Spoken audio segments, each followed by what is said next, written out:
Hi friend, welcome to your classroom. I am your Srilakshmi. Today's topic is primary auxiliaries. Yesterday we studied there are 24 auxiliaries and 2 divisions, primary auxiliaries and model auxiliaries. Today I am describing you primary auxiliaries. There are 3 forms in primary auxiliaries. They are be forms, have forms and do forms. Okay. Total 11 auxiliaries in primary section.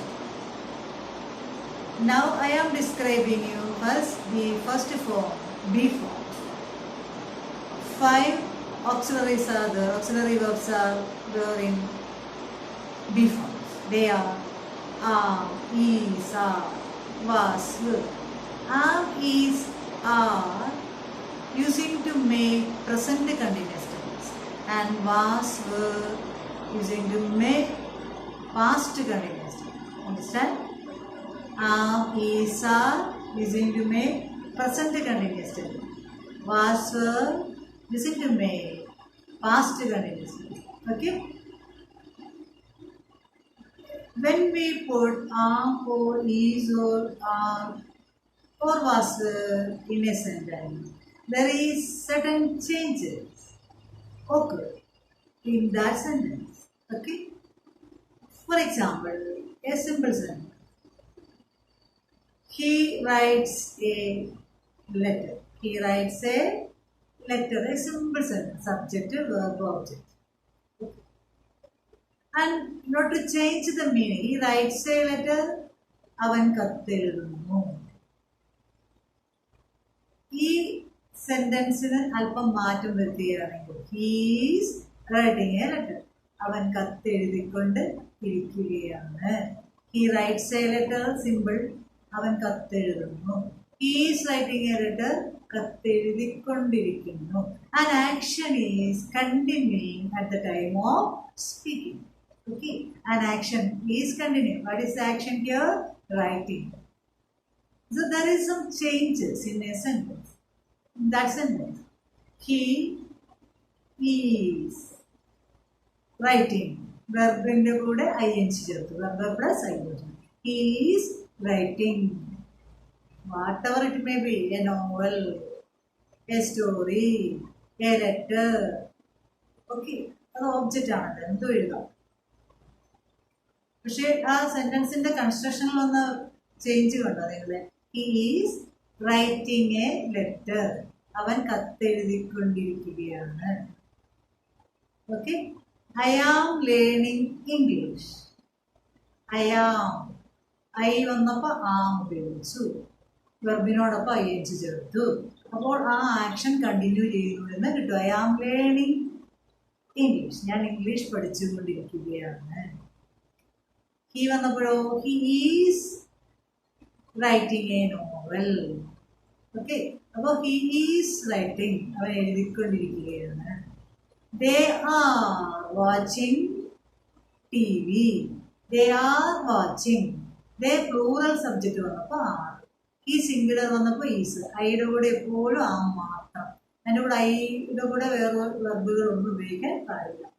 ആമാണ് നമ്മൾ ഉപയോഗിക്കേണ്ടത് present ടെൻസിൽ, പ്രത്യേകിച്ച് continuous tense. Okay. I am, is, she is, it is, they are. Okay. And verb plus I N G. അപ്പോൾ എന്താ അർത്ഥം കിട്ടിയത്? An action is continuing at the time of speaking. And I was writing, കത്തെഴുതിക്കൊണ്ടിരിക്കുകയായിരുന്നു, ഇപ്പോൾ എഴുതുന്നത്. They were watching TV. TV കണ്ടുകൊണ്ടിരിക്കുകയായിരുന്നു, ഇപ്പോഴുണ്ടോ? ഇല്ല. They were. He was writing a novel. അവൻ novel എഴുതുകയായിരുന്നു. He was writing a novel. അവൻ novel എഴുതുകയായിരുന്നു. ഇപ്പൊ എഴുതുന്നുണ്ടോ? ഇല്ല, ഇപ്പൊ എഴുതുന്നില്ല. ഇപ്പൊ എഴുതുന്നുണ്ടെങ്കിലോ he is writing a novel. He was writing a novel. അവൻ നോവൽ എഴുതുകയായിരുന്നു. He is writing a novel. അവൻ ഇപ്പോൾ അവൻ നോവൽ എഴുതുകയാണ്. Okay. They are watching T V, അവർ ടി വി കണ്ടുകൊണ്ടിരിക്കുകയാണ്. They were watching T V, T V കണ്ടുകൊണ്ടിരിക്കുകയാണ്. ഇത്ര ചേഞ്ച് നമുക്ക് ഈ ഓക്സിലറി വെർബുകൾ മാറി ഉപയോഗിക്കുമ്പോൾ കിട്ടും. പാസ്റ്റ് ടെൻസ് വാസ് ഉപയോഗിച്ചാൽ ആയിരുന്നു, തുടർന്നിരുന്നു. ആം ഈസ് ആർ ഉപയോഗിച്ചാൽ ഇപ്പോൾ തുടരുന്നു. ഓക്കെ. പ്രസന്റില് നമ്മൾ ടെൻസിലേക്ക് വരുമ്പോൾ കുറച്ചുകൂടി ഡീറ്റെയിൽ ആക്കി. ഇപ്പം നമ്മൾ ഓക്സിലറി വെർബ് എങ്ങനെ എന്നുള്ളതാണല്ലോ പഠിക്കുന്നത്. Have forms. ഇനി നമ്മൾ പഠിക്കാൻ പോകുന്നത് ഹാവ് ഫോംസ്. ഹാവ് ഫോംസിൽ പ്രസന്റ് ടെൻസിൽ ഹാവും ഹാസും, പാസ്റ്റ് ടെൻസിൽ ഹാഡ് ആണ്. പെർഫെക്റ്റ് ടെൻസ് എന്ന് പറയുമ്പോൾ പെർഫെക്റ്റ് എന്ന് പറഞ്ഞു കഴിഞ്ഞാൽ തന്നെ ആൻ ആക്ഷൻ, പ്രസന്റ് പെർഫെക്റ്റ് എന്ന് വെച്ചാൽ action just completed. An action just completed. Past perfect വെച്ചാലോ completed in the remote past, വളരെ നേരത്തെ തീർന്നൊരു കാര്യമാണ്. ഓക്കെ. വളരെ നേരത്തെ തീർന്ന കാര്യത്തിനെയാണ് നമ്മൾ പാസ്റ്റ് പെർഫെക്റ്റ് എന്ന്. ഇപ്പൊ തീർന്നതിനെ നമ്മൾ എന്ത് പറയും? Present perfect, just completed. There is no past point of time, just എന്ന് നമുക്ക് പറയാൻ പറ്റും. ഇപ്പോൾ തീർന്നത്. Okay. He has come. He വന്നപ്പോൾ നമ്മൾ എന്തേ ഉപയോഗിച്ചിട്ടുള്ളൂ? ഹാസ്. സിംഗുലർ സബ്ജക്റ്റ് വന്നാൽ ഹാസ് ഉപയോഗിക്കും. പ്ലൂറൽ വന്നാൽ ഹാവ് ഉപയോഗിക്കണം. സബ്ജക്റ്റ് പ്ലൂറലാണെങ്കിൽ ഹാവ്, സിംഗുലർ ആണെങ്കിൽ ഹാസ്. ഹി സിംഗുലർ അല്ലേ, തേർഡ് പേഴ്സൺ സിംഗുലർ അല്ലേ. ഹി വന്നാലും ഷീ വന്നാലും ഇറ്റ് വന്നാലും ഏതെങ്കിലും നെയിം വന്നാലും ഹി ഹാസ് കം, അവൻ വന്നിട്ടുണ്ട്. ഇപ്പോ ജസ്റ്റ് നൗന്ന് ചേർക്കാൻ പറയും. ഓക്കെ. ടുഡേന്നോ യെസ്റ്റർഡേന്നോ ഒക്കെ ചേർത്താൽ വലിയ തെറ്റാണ്. He has come. She has gone, അവൾ ഇപ്പൊ പോയതേ ഉള്ളൂ, അവൻ ഇപ്പൊ വന്നതേ ഉള്ളൂ. ദേ ഹാവ് കം, അവർ ഇപ്പൊ എത്തിയതേ ഉള്ളൂ. ഓക്കെ. ഐ ഹാവ് കം, ഞാൻ ഇപ്പൊ വന്നതേ ഉള്ളൂ. Okay. Have.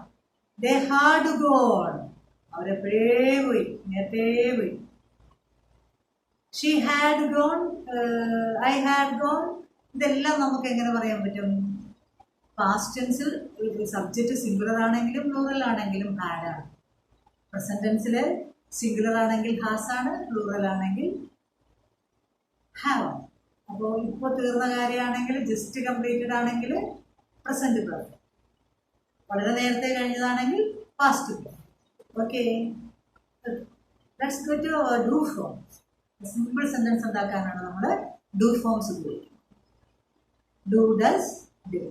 Do does present tense, did past tense. Okay. Simple sentence. നമ്മൾ സാധാരണ സിമ്പിൾ സെന്റൻസിന്റെ കാര്യം ഇപ്പോൾ ഇടയ്ക്ക് പറയാറുണ്ട് അല്ലേ. He writes a letter. Okay. He ആണ് സബ്ജക്റ്റ്, സിംഗുലർ ആണ്. സിംഗുലർ സബ്ജക്റ്റ് വന്നാൽ ഹി റൈറ്റ്സിൻ്റെയും ഹീയുടെയും റൈറ്റ്സിൻ്റെയും ഇടയിൽ ഒരാൾ ഇവിടെ ഉണ്ട്. നമ്മൾ സാധാരണ സെന്റൻസ് എഴുതുമ്പോൾ അത് വെളിയിലേക്ക് എഴുതാറില്ല, ക്വസ്റ്റ്യൻ ആക്കുമ്പോൾ പുറത്തേക്ക് കൊണ്ടുവരാറുണ്ട് അല്ലേ. അതാണ് does. He does write a novel, something like that, എന്തെങ്കിലും ആയിക്കോട്ടെ. He does. I do write. I do write. He does write. They do write. Plural ആകുമ്പോൾ do ആണ്. സിംഗുലർ ആണെങ്കിൽ does ആണ്. He does write. നമ്മൾ സിമ്പിൾ സെന്റൻസ് എന്ന് പറയുമ്പോൾ he writes എന്ന് പറയില്ലേ. എന്നാൽ he does വന്നാലോ he does write. ഇപ്പോഴും ശ്രദ്ധിക്കേണ്ട കാര്യമാണ്. ഡു ഫോംസ് കഴിഞ്ഞാൽ നമ്മൾ വെർബിൻ്റെ പ്രസന്റ് ഫോം മാത്രമേ ഉപയോഗിക്കാൻ പാടുള്ളൂ, അതായത് എസ് ഇല്ലാത്തത്. അതുപോലെ പെർഫെക്റ്റ് ടെൻസിൽ ഹാവ് കഴിഞ്ഞ് കഴിഞ്ഞാൽ വെർബിൻ്റെ V3 ഫോം ഉപയോഗിക്കാം. കണ്ടിന്യൂസ് ടെൻസ് ആണെങ്കിൽ വെർബിൻ്റെ ING ഫോം ഉപയോഗിക്കാം. പ്രത്യേകം ശ്രദ്ധിക്കുക വെർബിൻ്റെ മാറ്റം. കണ്ടിന്യൂസ് ടെൻസ് ആമീസാർ കഴിഞ്ഞാൽ വെർബിൻ്റെ ING form. Okay. Have form have has had കഴിഞ്ഞാൽ പെർഫെക്റ്റ് ടെൻസിൽ വെർബിൻ്റെ V3, അതായത് past participle form of the verb. Okay. Do forms കഴിഞ്ഞാലോ വെർബിൻ്റെ ഫസ്റ്റ് ഫോം, എസ്സോ ESO EDO ഒന്നുമില്ലാത്ത ഫോം ആണ് ഡു ഫോംസ് കഴിഞ്ഞാൽ ഉപയോഗിക്കുക. മനസ്സിലായല്ലോ. അപ്പോൾ നമ്മൾ എന്തെല്ലാം പഠിച്ചതെന്ന്? Be forms, have forms and do forms. Be forms നമ്മൾ കണ്ടിന്യൂസ് ടെൻസ് ഉണ്ടാക്കാനാണ് ഉപയോഗിച്ചത്. ഹാവ് ഫോംസ് പെർഫെക്റ്റ് ടെൻസ് ഉണ്ടാക്കാനാണ് ഉപയോഗിച്ചത്. ആൻഡ് ഡു ഫോംസ് നമ്മൾ സിമ്പിൾ സെൻറ്റൻസ് ഉണ്ടാക്കാനും ക്വസ്റ്റ്യൻസൊക്കെ ഉണ്ടാക്കുന്നുണ്ട്. ഓക്കെ. നിങ്ങൾക്ക് എല്ലാവർക്കും ഈ ക്ലാസ് മനസ്സിലായിട്ടുണ്ടെന്ന് ഞാൻ വിശ്വസിക്കട്ടെ. മനസ്സിലായിട്ടുണ്ടെങ്കിൽ നിങ്ങൾ എന്ത് ചെയ്യണം? ഒരു ലൈക്ക് തീർച്ചയായും നൽകണേ. അതുപോലെ തന്നെ നിങ്ങൾക്ക് എന്തെങ്കിലും അറിയേണ്ടത് ആവശ്യമുണ്ടെങ്കിലും ഇഷ്ടപ്പെട്ടാലും ഒരു കമൻറ്റും മറക്കരുത്. തീർച്ചയായിട്ടും നിങ്ങളിത് സബ്സ്ക്രൈബ് ചെയ്യണേ. ബെല്ലൈക്കൺ ഒന്ന് പ്രസ് ചെയ്താൽ അടുത്ത ക്ലാസ് അപ്ലോഡ് ചെയ്യുമ്പോഴേ നിങ്ങൾക്ക് കിട്ടുന്നതായിരിക്കും. മറ്റുള്ളവർക്ക് കാണുന്നതിന് വേണ്ടിയിട്ട് നിങ്ങളിത് ഷെയർ ചെയ്യാനും മറക്കരുത്. Thank you all.